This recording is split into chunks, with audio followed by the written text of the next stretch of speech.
topics and opinions expressed on the following show are solely those of the hosts and their guests and not those of W4WN Radio, its employees, or affiliates. We make no recommendations or endorsements for radio show programs, services, or products mentioned on air or on our web.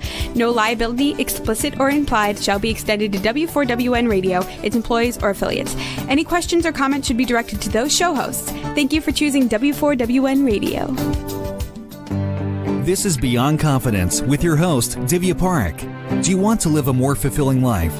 Do you want to live your legacy and achieve your personal, professional, and financial goals? Well, coming up on Divya Parekh's Beyond Confidence, you will hear real stories of leaders, entrepreneurs, and achievers who have stepped into discomfort, shattered their status quo, and are living the life they want. You will learn how relationships are the key to achieving your aspirations and financial goals. Moving your career or business forward does not have to happen at the expense of your personal or family life, or vice versa. Learn more at www.divyaparekh.com, and you can connect with Divya at contact@divyaparekh.com. This is Beyond Confidence, and now here's your host, Divya Parekh. Good morning, listeners. It's that time of the week, and of course, I love to be with you guys. So for those of you who have got our books, thank you, because partial profits from our book go to global entrepreneurs, and we have changed quite a few lives. So if you have not got your copy, do get your copy of Expert to Influencer. It's going to help you become the influencer no matter where you're at in an authentic way, and it will help you create the impact that you want. And you can get a copy of the Entrepreneur's Garden, which helps you set up a great business. Actually, one of our readers shared that she grew her business by 44%. And I am encouraging you to give that 1 hour of your time every month to someone with no strings attached. So folks, let's bring our guest on, Dr. Betsy Holmberg. Hi there, Divya. How are you? Good. How are you doing? Oh, I'm quite well. Glad to be here. Well, fantastic. Glad to have you. So we usually start at the beginning. Do you have a moment that you recall even today from your childhood? Yes, and I have two that speak to slightly different pieces. So the first is that I had obliviousness to myself as a child, where I just didn't catch things that were going on. And so one summer, my hair kept getting increasingly gross, and no one could figure out what it was. And by the middle of August, I go into my shower to see what is going on. And it seems that I had been shampooing my hair with deep conditioner for over 2.5 months.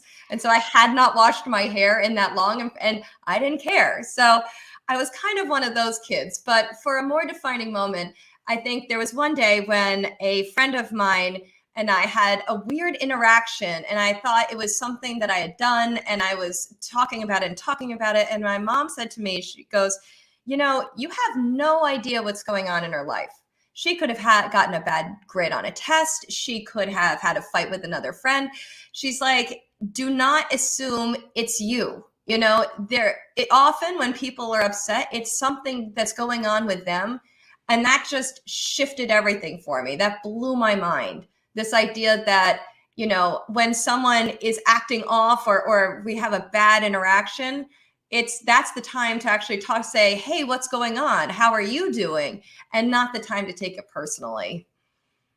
That is so true. And usually I got to tell you that most of the times, especially in today's day and age, people don't have time to think about other people. I mean, of course, if something is brewing in their minds, the cycles may be going on and on.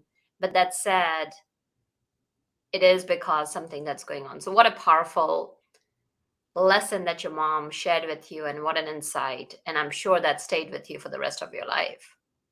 It did. And funny enough, it was kind of the first puzzle piece to the research and work that I'm doing today. Because back then it was, you don't have to care what other people think. You don't have to care about the reactions that you're getting from them because you don't know what's going on with them. And now it's about, I don't really have to care what I think either. And that's a really radical mindset shift that can help people a ton in their careers and in their confidence, etc. That is so true. So, as you grew up, what interest did you have? So for me, I was incredibly interested in reading. I spent all my time reading. I remember we were just talking recently, my brother, my mom, and I, and he was telling this story, and I was like, "What? I don't remember this at all." He goes, "Yeah, you were reading the entire time. You saw none of our childhood because you were in a book." So yeah, if I were to say my childhood in one word, it would be reading. Oh, I can totally relate to that. I had an older sibling, but she was already in college by the time I was I was even entering, I don't remember, what grade school I was in. So technically, I was an only child, and we had a lot of trees in the backyard, and I loved taking books and just kind of climbing up trees and just losing myself because books open up the world and they can transport you anywhere. So I totally, totally get it.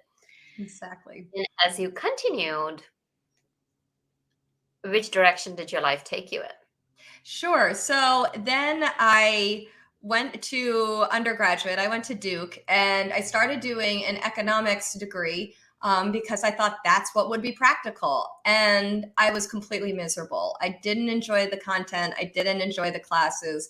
And so in a fit of I need to really shake this up, it was the spring semester of my junior year. I said, I'm completely switching and I'm going to major in psychology, which were the courses I really loved. And so bizarrely, I was able to do it with some summer school classes in there. And I switched to a psychology degree and then loved it. And I loved the research. And so afterwards, I went and ran a lab at Harvard where we studied self-injury and suicidal thoughts in adolescents. And that was incredibly eye-opening to clinical research, essentially. I did that with an incredible professor named Matt Knock. And then after that, I went back to my PhD at Duke again, because I bleed blue and I love it down there. So did my PhD in psychology and then decided I didn't want to do the therapy route per se. I wanted to look at the systems level of the field. And so I went to McKinsey and Company and was a consultant for 5 years doing mental health work. And I ran their mental health service line. So we served people, we served providers, hospitals, we served insurance companies, we served the whole gamut around the globe. And just trying to improve the quality and access of mental health care, internationally. So it was really fulfilling work. Well, fantastic. And sounds like you have had a very impressive career. So once you left McKinsey, where did you end up? I ended up pregnant. Congratulations. I know that sounds strange, but yeah, the morning sickness, it was just really hard. It was impossible to think about traveling and having a baby. So I actually then pivoted and became a stay-at-home mom.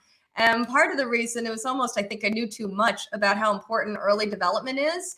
And so I thought I really want to be there for my kid. And so I was a stay-at-home mom. And in the midst of this, my husband came in one day when I was just breading fish, and my child Buzzy was walking around. He was about 15 months old, so he was toddling.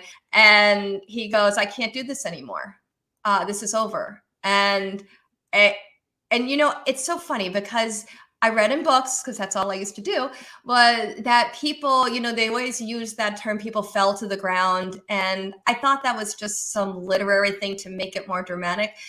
That isn't. I actually fell to the ground. My legs completely gave out on me. And I was shocked. And so then the next several years were all about the divorce. It was all about restructuring our family. And it was an incredibly hard time. It got so hard. I got so low in the midst of this that I actually had the thought that the world would be better off without me. And I went and I called my parents, and I was lying. I remember this distinctly. I'm lying on the playroom floor. And so the screen is tilted, right? Because it's FaceTime. And I shared this with them, and they're like, here we come. And so they immediately came out and stayed with me. And that was huge, to not be all alone going through this process. We were living in California, and I'm a New Englander, so I felt very isolated there. So to have them there was huge. I got help. I went on an antidepressant, and that really helped. And we got through. But what I noticed was 3 years later, my negative self-talk was still really high. Every time I tried to go off of my antidepressant, the voices would come back and they would say, you're damaged. You're different from everyone else. Everyone's going to look at you differently. And it was so bad that then I went back on the antidepressant to try to quell those voices. And I thought, this is enough. It's been 3 years. I have to be able to move on from this. And so I went back to my roots. I went back to academic literature, and I learned the neuroscience of our thoughts, why we beat ourselves up so much, and we are so critical of ourselves all the time. And that science shifted everything for me. And so I immediately started titrating off my antidepressant. I didn't need it anymore. And I've started to feel more comfortable and confident than I ever have in my entire life. And so now that's where I'm in the process of publishing the book. And now I want to get this message out to everyone because it was so huge for me in my life. Thank you for sharing. I really say that it takes courage to share your story, and you just shared it out. So really, really appreciate that, because I'm positive that there's so many people in our audience who may have faced that. And when they hear that story and those negative thoughts that run through each and every one of us, we are always questioning ourselves, or, well, always is a hyperbole, but that's saying that, there are times where we question ourselves, or we doubt ourselves. So you did mention that, you did a lot of academic research and you come from that. So why don't we kind of go into a deep dive and share with us, what are the default modes of our brain? You bet. So what I learned is that our thoughts come from two networks. We always think of our thoughts as coming from us, and we've got this one set of thoughts, and it is us, and this is our commentary on the world, right? That's actually false. And they found it in the neuroscience. And how it originally happened is they got people in MRI machines, and they were doing a vision test or a math test, whatever it was, to see the right areas. And they would start the test, and they would get all the areas they hypothesized they'd get. And then they'd say, all right, well, you hang out for a few minutes. We have to now switch to the next module. And so the person would hang out in the MRI machine.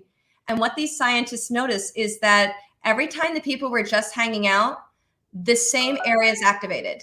And this was true across the world. They reached out to their friends, and they were like, hey, are you noticing this too? Are you getting these same areas when the person's not doing anything in the MRI machine? Everyone looked back at their scans. They said, yes, we are. So no matter what kind of test, visual, audio, whatever, and no matter what the population was that they were studying, it was consistent for all. And they called this the default mode network.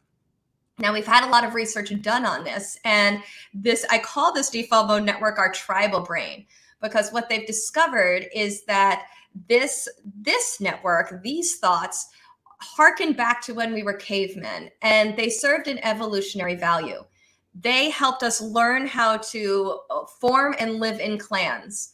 And so essentially what this voice is, it's a survival system that's saying, hey, do you have the clan norms correctly? Are you doing your role correctly? Are you respecting the hierarchy well enough? Because if you're doing all that, then you get to stay in the clan, and therefore you would be safe.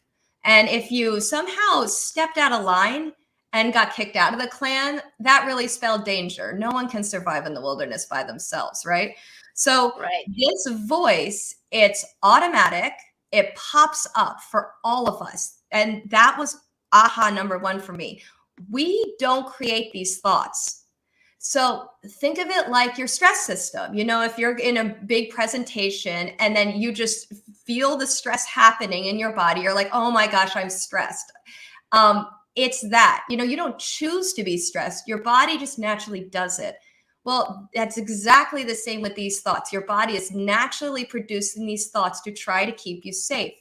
And that's the piece of this too, is that these thoughts, because they're so scared, they're critical. They're constantly telling you where you're not in line, or you're potentially going, this could be really risky. And they're critical in order to keep you safe. So there was evolutionary value to this incredibly negative voice we have in our heads, but it's super outdated to how we live today. And starting to have a relationship with this voice is a way to essentially shut it up forever. Well, you are right on the mark. So let me ask you this: when you say about what is default mode network, what part of the brain is it? It is next to your amygdala. It's called the ACC, and it's the medial prefrontal cortex. So if you think about the brain, and it grew from the inside, and we all have that concept of a reptilian brain, our most basic brain. And then it grew out to the mammal brain, and then it kept folding in on itself to then be our prefrontal cortex, which is our most sophisticated thought. That's our second brain area. This medial prefrontal cortex was essentially your first prefrontal cortex. So this is where these thoughts are probably unique to us and not to animals, because it is in the prefrontal cortex, but it's in the first prefrontal cortex. It's not in the part that developed later. Absolutely. And amygdala, that reptilian brain, can act within microseconds. So this kicks in so fast. So coming from a biochem background, definitely this definitely makes perfect sense. So, okay, now our listeners may be saying that, okay, this is getting way too technical. So, okay, great. We know that this is a default mode network. We have that medial frontoparietal network going. Then we have your amygdala going. But how does it relay in a layman's term? And what is happening, so that way, like, people can realize, like, they're not at fault. Because so many times what happens is, oh gosh, I keep on having these thoughts, and so many times people are judging themselves, blaming themselves, and shaming themselves. Yes. And so the way to understand these thoughts and how they're working in your life is that this tribal brain has three priorities. The first is in-groups and out-groups. So it's constantly trying to see where is the in-group and where is the out-group. And it's trying to see how you fit in. And it's scared to death of you getting out-grouped. So if you walk into a meeting and you see senior leadership there, your tribal brain will immediately say, okay, they're an in-group, I'm an out-group. I'm junior, I shouldn't say anything because they are the in-group, right? It says that when you're in social situations and you see a group of people talking and you start to feel anxious, like, do I have anything to add? Do they like me? Do they wish they were talking to someone else? That is you out-grouping yourself. We're desperately wanting to be in the in-group, and yet the tribal brain will freak out thinking that you're not. And the second thing it cares so much about is the hierarchy and your role. So what is the role you're supposed to be playing? And this is part of how we beat ourselves up all the time, because we look in society and we look at people that we want to be like, if we're an entrepreneur or if we're in a corporate situation, and we see how we don't fit with them. Either, we don't have the right education, or they have more experience than we do, or, what am I going to contribute to that? And this is classic imposter syndrome. It is when we see the role that we think we need to be playing, and yet we don't feel like we are matching up to what it is, then we will really beat ourselves up. And this is all just happening in your head, and it's happening automatically. I mean, so for me at McKinsey, what I struggled with a lot is that, you go into different industries. In the beginning, you kind of do a random walk, And you're in meetings with senior leadership of these companies, and you're supposed to have valuable insight into what's going on with them. And this just blew my tribal brain's mind, because it was, they have so much more experience than I do. You know, they have seen so much more. What could I possibly add? So my whole time, I never wanted to talk. I just wanted to listen. I wanted to take notes. I did not want to, you know, I didn't want to say a peep. I was scared I was going to say something stupid. I was scared they would hear how nervous I was. And this was my tribal brain showing me, like, in the hierarchy, they're really high, you're really low. You are not here to contest them. My tribal brain was perceiving it as like we were in competition, essentially, and I could say something bad and get kicked out. And it wasn't that at all. They were looking for fresh ideas. They were looking for ideas outside of the box, you know. And I wish I had known this back then. Oh, this is such a common complaint that I hear from so many of my clients, that they may be in a networking session if they're an entrepreneur, or they are in a meeting if they're in the corporate world, and they're like, oh, I don't have anything of value to contribute. And what if I'm saying and people think that I'm stupid? Or if I'm saying something that doesn't bring any value, especially in the presence of senior leaders. So when people are experiencing, based on your research and your personal experience, what are the first few steps that they can take so that they can move past this? I deal a lot with imposter syndrome. It comes a lot because, you know, it's something that people turn to regular therapy to try to figure out, and then when it doesn't work, you know, they're looking somewhere else. And so that's where my coaching comes in. It's to say, if that's not helping, you know, let's work on this a little bit differently from the perspective of the neuroscience. And so some of the first things we do is, first of all, we redefine the role. Like, what is the role that they're playing? And often I find that people make the role out to be far bigger and scarier than it actually is. And so if you can cleanly state what the role is, then that can help people a lot. The second thing is in-person interactions. So this tribal brain will run and run and run and run and run if you're just sitting by yourself thinking about your own job performance. And back when we were cavemen, we talked, you know, we were around each other all the time. We got that feedback. Like, our in-person interactions are essentially a checks and balances for your tribal brain to tell you, you know, what you said, you just stepped out of line. Don't do that.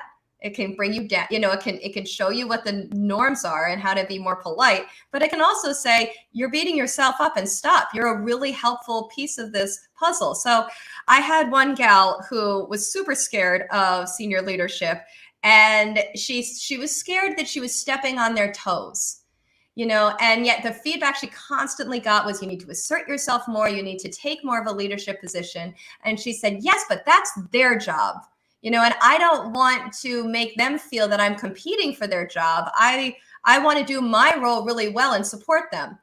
So I said, you need to talk to your boss, and we need to talk through what this is. And so she goes and she tells him that this is how I am perceiving it. And he said, I'm just going to make up a name to keep her confidential. Carol, you've got this entirely wrong. He said, all of us, this is an up or out culture, and all of us are trying to get to the next level. And so the more you can take off my plate of my responsibilities, the more I can then stretch myself and do more director level responsibilities. He said, so the best thing you could do, the most supportive thing you could do, is to start leading in meetings. And this blew her mind. She suddenly wasn't competing. She was supporting by stepping into that role. And that really shifted things for her. Yeah, no, very valuable insights right there. So many times what happens is that you hit the nail on the head, is about in-person interactions. And yet so many times what's happening is that when during this pandemic, people have been delegated back to their homes, and now most of the companies are requiring people to come back, but they have created this hybrid culture because it's much easier on people. That said, people don't realize the impact of not having that in-person interaction. So many times, like, people will say, like, I go there. Like yesterday, one of my clients was sharing that I go there, but the offices are empty. And it's even more depressing because people are choosing convenience over and comfort over going to the office and interacting with people. So, how can we bring back that shift and awareness in people like, hey, it's important to get back into that in person interaction? It doesn't have to be 5 days a week, it can be 2 days a week, but it's really important to bring back that camaraderie and that confidence back within you. The model I'm seeing that's working the best, and none of these are working that great, is when the company is incredibly transparent and saying, I get it. You guys don't want to come back in. So what we're going to do is Tuesdays, everyone has to be in. And so they define the exact day, so it's less of a wishy-washy. You don't know who you're going to see. If it is on Tuesdays, then everyone does show up. And I hear you. It is so critically important because there is that place of we need that in-person interaction to have that in-group experience, to feel as a corporation and as a team that we are a clan and we are striving for something together. I think we just need that from an evolutionary perspective. The other thing I'd say that we have lost some of, and it's essentially harder to do, it's less organic to do, is to have that one-on-one interaction. Because when you're in a team setting, you've put all the clan norms go into place. There starts to be a hierarchy, there start to be roles, there's the funny one, there's the smart one, there's this, and all of those dynamics start to come into play. And so you get less authentic information from someone in that kind of clan environment, if you will. And it's in the one-on-one conversations where then all of those dynamics fall away and you really can get some true answers from people. So that is another recommendation that is really helpful, is to seek out one-on-one time with the people whose opinion you care about the most. And you will get far more in that capacity than you will in any sort of group setting or just in passing. No, absolutely. And I completely agree with you about that. One-on-ones, regardless whether it's in person or whether it's on Zoom, because unfortunately what is happening is that a lot of youngsters or Z-Gen and millennials, they're choosing to live in remote areas and doing remote work, and people are coming from, let's say, people are being hired from all across the US. And what happens is that even though the companies may mandate, like, okay, you got to come on Tuesday and Thursdays, most people, or quite a few people, are not even in town. So they're coming maybe once every 6 months or something like that. So one of the things that, like, as you're saying, having that one-on-ones, just even having a happy hour over Zoom, it still brings that connectivity. So what I'm hearing is that making that extra effort to build those relationships with individuals. Yes. I think another piece that I'm seeing with my clients is that we are going through a period now where we're really redefining what leadership is. And a lot of imposter syndrome comes from people seeing an old type of leadership. And it's the one that lasted forever. And that was the person at the top has the most experience, the most knowledge. We all need to listen to what they say. And they're going to, help essentially champion all of us. So therefore, if I'm going to be a leader, I need all this experience. I need all of this knowledge. I need all this charisma. And we're starting to see that get poked, which is great, because that isn't what a leader is. That is a tribal brain view of leadership. That is that classic hierarchy with the person at the top, and then everyone has to listen to and follow what they say. But the reality of leadership nowadays is that the leader is the one that is on alert for where the company's going wrong. They're the ones that are willing to ask the harder questions. They're the ones willing to admit mistakes, and they're the ones willing to shift direction as quickly as possible. So something that can also help with people who are feeling nervous about stepping into leadership roles is redefine what leadership is. You don't have to have all the answers. You have to be the one asking the questions, and you have to have the courage to then recognize the mistakes and pivot from them quickly, because spoiler alert, there have always been mistakes, and it's just the leaders never really told us about it. But there have always been mistakes in business. And so we need to see that that is the reality of it, even if we've never talked about it before and we did have this glossy view of leadership. It's not that at all. Absolutely. And here's the thing, that when you're stepping into leadership, if you are going to wait, like, oh, when I reach the director's level, then I'll start stepping into leadership, you're never going to reach that role, because unless you develop that muscle, and leadership is a muscle just like anything else, you gotta practice it day in and day out. Unless you're doing it, you'll not be able to get there. And yes, mistakes are going to happen. And will you feel mortified? Yes, you will. It's very natural. The thing is that it's how we take a situation and the meaning that we put to it. So, for example, okay, if you're going to fail, if you were to look at it as a learning experience and seeing other people, you really brought up a good point that, disrupting as to how do we see leadership is so critical, because when you are looking that anybody in any position can be a leader, bringing things up, shifting and pivoting, that's such a critical point. So we have talked about that. Do you want to share with us you had talked about the network, so more about the network as far as you had mentioned about the hierarchies and in and out groups. Do you want to explain that a little bit and how people can leverage this more? Sure. So it's interesting, because with the part of your brain you actually really want to leverage is it's in your prefrontal cortex, and scientists call it the central executive network. And I call this the CEO brain.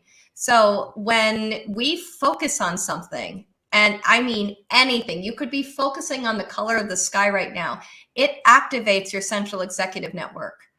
And so essentially, when you choose to have a thought, when you choose to identify a goal and go after it, or you see a problem and you choose to solve it, when you are essentially in control of your own brain, that's using the central executive network, your CEO brain.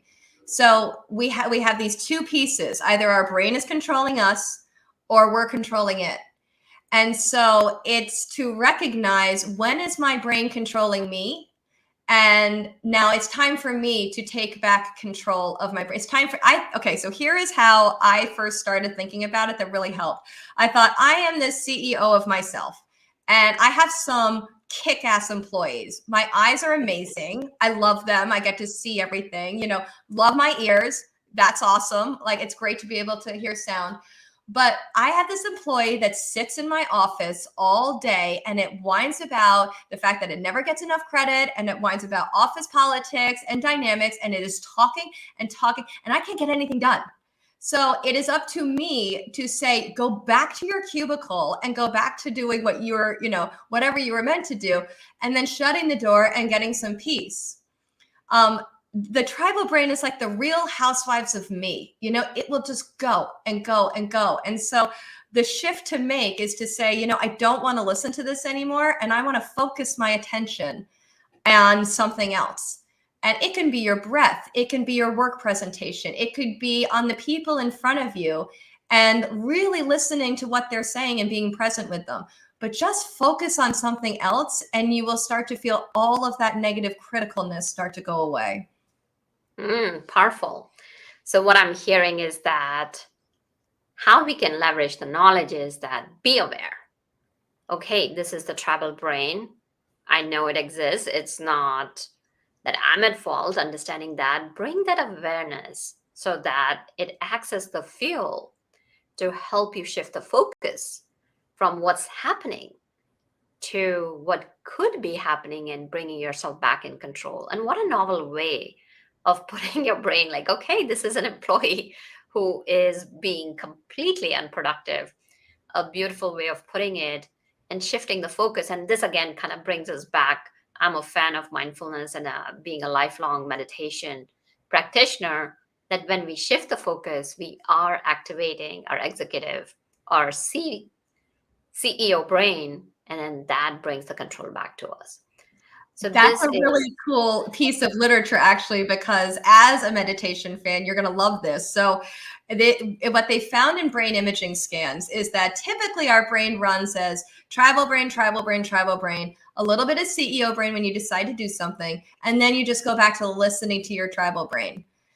Meditators actually go CEO brain, CEO brain, CEO brain, a little tribal brain, and then CEO brain. And it was such a profound effect that they actually said, this is a new default mode wiring of the brain.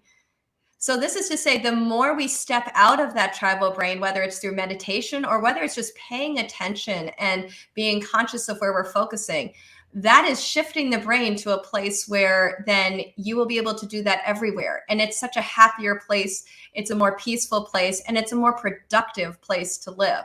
And that's so cool to me. Definitely mindfulness, bringing our focus back to where it needs to belong. And you talked about two important things, peace and joy. So we are seeking peace and joy. So many times people are booking those vacations. People are looking for that promotions. People are looking for recognition. People are looking for a sense of belonging. And what's amazing is that we have it right within us. We go looking for it, chasing all around outside, and it's sitting right within us. So it's just a matter of bringing in that consciousness to the present moment. So what a powerful way of you bringing in. So do tell us about your journey, as you had shifted through, when you decided that, like, yep, I want to titrate off antidepressants, and as to what are you doing in terms of maintaining that mindset. Are there any day-to-day activities or day-to-day brain exercises that our listeners and audience can take? Sure. Yeah. So the one I used a lot was something I call move the dog. So in wolf packs, the alpha walks around when the pack is at rest and literally walks into other wolves' space, and is up to that pack member to then get up out of the space to say, Alpha, it's your space, and I respect your authority, and you get to be wherever you want to be. And if a wolf doesn't do that, if a wolf stays, and then that is essentially a fight, and the two of them will duke it out until whichever wolf wins then becomes the new alpha. So essentially, we have let our tribal brains be the alpha of our lives, and we've let it run how we feel. We have let it run what we believe. A lot of our self-limiting beliefs I think of as hardened tribal brain thoughts that we just keep on, we believe it, and then it becomes almost part of us. And then we shift everything because of what this brain is saying. We feel we have to get thinner. We feel we have to wear different clothes. We feel we have to work in finance when we really want to be doing marketing. I mean, we shift our lives according to what this thing says. So one of the things is to say, become the alpha of your brain. Whenever you hear this thing starting, say, nope. And then put your focus somewhere else. So where I felt it a lot, and granted, I did this at the mom stage in my life. I didn't do this in the career stage of my life. I really wish I had it then, because my tribal brain was nuts back then, right? But I'd be like walking into where we were doing pickup, and I'd see all of these parents talking in groups, and I immediately have flared and was like, well, they're all friends and you're not, they're all connected, you're different. And every time it happened, it got to be funny, because this thing is really aggressively mean in ways it doesn't need to be. It's like, you're a loser. And no, you're not. What an obnoxious, to me, this is like the freshman roommate in college that you got stuck with, and that then you have to live with them for the year. I mean, this is like the freshman roommate you never wanted. So the more you listen to it, mine would say things like, well, they have lives and you don't. And that's not helping anyone. That's not a productive thought. And so as you start to listen to these thoughts, like, realize that you need to stick this little tribal brain in its loincloth and send it back to the cave, because it really serves you no purpose in our lives right now. Mm-hmm. Very powerful. So do tell us a little bit about your book that will be coming out, and share with us where people can connect with you. Where can they find you? Sure. So, what my book does, it essentially takes all of the coaching cases I get, the patterns in the coaching cases I get, and it talks through the tribal brain side of it, and then what to do to stop it and shift your life. So this is if I'm feeling stuck and unmotivated is one. One is I feel like I'm a bad mom and, everything I do is wrong and I yell at my kids and I hate it. It's that case study. It is the case study of imposter syndrome, what we've talked about here today. Another case study is I don't fit in, when you just feel different and you feel bad about yourself from it. So that will be coming out soon, and you can watch on my website and sign up for my newsletter, www.betsyholmberg.com, and I bet it'll be in the links. And so, stay tuned. And I also continue to do coaching, so feel free to reach out on that as well. Well, fantastic. Thank you for joining us and sharing such valuable nuggets. It was a pleasure having you on the show. It was a pleasure to be here, Divya. Thank you. Absolutely. Well, thank you, listeners, and thank you, audience, for being part of our family and reaching out to us and letting us know what is it that you want. Because when you let us know, we are able to bring experts that can help you live the life you want and live the life you deserve, and live it with happiness, peace, and joy. And thank you, Juan, for all the technical support. So, folks, until next time, be well and take care. Thank you for being part of Beyond Confidence with your host, Divya Parekh. We hope you have learned more about how to start living the life you want. Each week on Beyond Confidence, you hear stories of real people who have experienced growth by overcoming their fears and building meaningful relationships. During Beyond Confidence, Divya Parekh shares what happened to her when she stepped out of her comfort zone to work directly with people across the globe. She not only coaches people how to form heart connections, but also transform relationships to mutually beneficial partnerships as they strive to live the life they want. If you are ready to live the life you want and leverage your strengths, learn more at www.divyaparekh.com. And you can connect with Divya at contact@divyaparekh.com. We look forward to you joining us next week.